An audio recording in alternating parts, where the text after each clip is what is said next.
This is our first class, our lightweight class of 4-H market steers.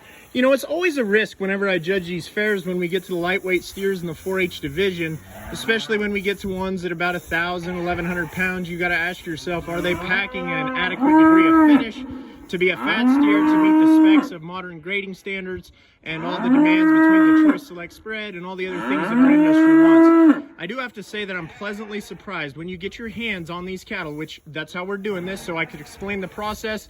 I'm going into these pen of cattle, handling their top, handling their ribs, trying to get a hold of their flank and cod, trying to figure out and give an honest shake of how much degree of finish these cattle actually have. And when I got my hands on these two lighter calves, I was actually pleasantly surprised. They, in some respects, are packing a higher degree of condition than some of the animals higher in weight classes than them. We're going to go ahead and start with the 89 steer over the 79 steer.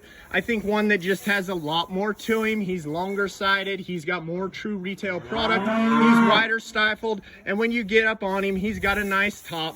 The other 79 steer is a little plainer appearing. And I would question, now I don't get into this on fat steers. I do talk structure and I'm critical on structure, as you'll see in subsequent videos.